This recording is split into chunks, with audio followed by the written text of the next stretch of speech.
कि जब तक हम सुन लेते हैं, सुनने से हमें हमारा कल्याण नहीं होता, सुन समझ ही, सुनने के बाद समझना पड़ता। मुदित मन, मन को समझाना पड़ता। मज्जहि अति अनुराग, मज्जन करना पड़ता, विचार करना पड़ता। लही चार फल, तब कहीं जाकर चार फलों की प्राप्ति होती है, अर्थ, धर्म, काम और मोक्ष।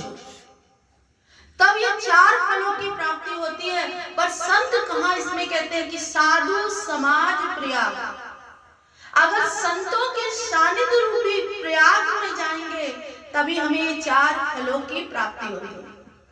इसलिए संत कहते हैं कि जीवन में जब हमें महान पुरुषों का सानिध्य प्राप्त होता है, देखिए भगवान कृष्ण ने दुर्योधन को भी अपना सानिध्य दिया और अर्जुन को भी दिया, पांडवों को भी दिया, कौरवों को भी दिया। लेकिन कौरव क्या समझते थे? कौरव भगवान की वास्तविकता को नहीं जानते थे, वो उनको ग्वाला समझते थे। उनको वो यही डाउट में रहते थे कि ये देवकी का पुत्र है कि यशोदा का पुत्र है। कहते हैं कि जहां शंका रूपी बीज आ जाता है वहां पर व्यक्ति का कल्याण नहीं हो सकता। लेकिन पांडवों ने क्या किया? अपने अस्तित्व को प्रभु के चरणों में समर्पित कर दिया। जब युद्ध समाप्त हो गया और भगवान द्वारिका जाने लगे तो कुंती से कहते, मांगो बुआ, तुमने जीवन भर बहुत दुख सहा है, आज तुम कुछ मांग लो, मैं तुम्हें देना चाहता हूं। उन्होंने कहा कि कृष्ण अगर मुझे कुछ देना ही है तो मुझे दुख दो। उन्होंने कहा दुनिया तो सुख की कामना करती है और तुम दुख मांग रही हो। उन्होंने कहा कृष्ण जब जब मेरे जीवन में दुख आया, जब मेरा राज, मेरे बच्चों का अधिकार छिन गया, तब आप थे। जब द्रौपदी की बीच सभा में वस्त्र हरण हो रहा था तब आप थे। जब युद्ध हुआ तब आप सारथी बनकर सहारा दिया।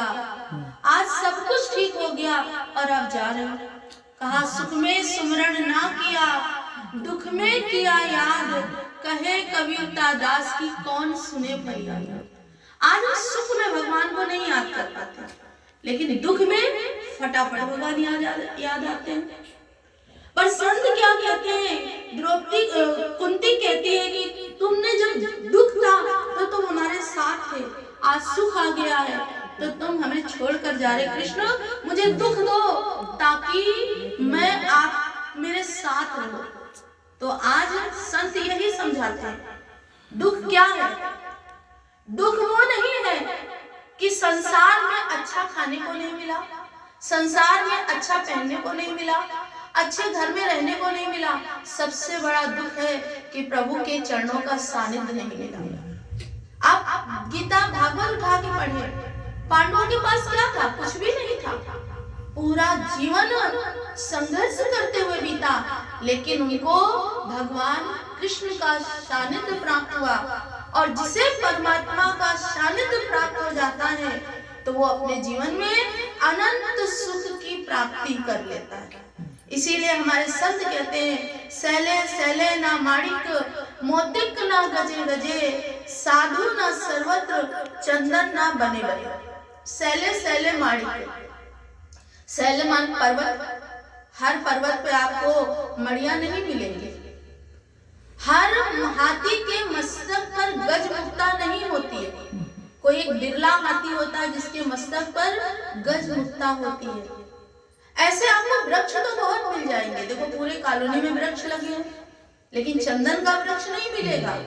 ऐसे हमारे संत कहते हैं, आपको संत तो मिल जाएंगे, लेकिन आत्मज्ञानी संत आपको तभी मिलेंगे जब प्रभु की कृपा होगी। इसीलिए कहा है कि जब संतों के सानिध्य में जाते हैं तो रामायण की चौपाई कहती है, भक्ति स्वतंत्र सकल सुख खानी, बिन सत्संग ना पावे प्राण।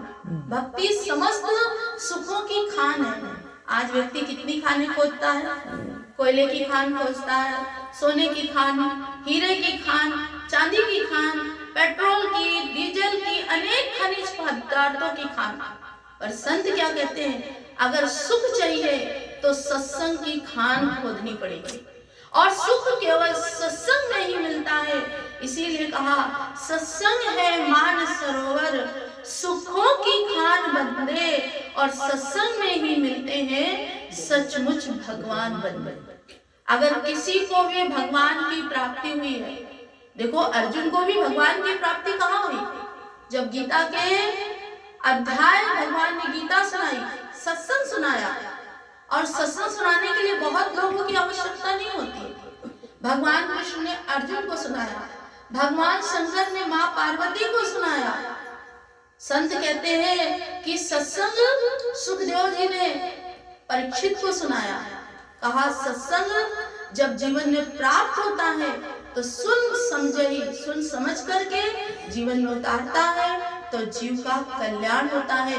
इसीलिए हमारे संत भजन में कहते हैं, प्रेम से बोलो सच्चे दरबार।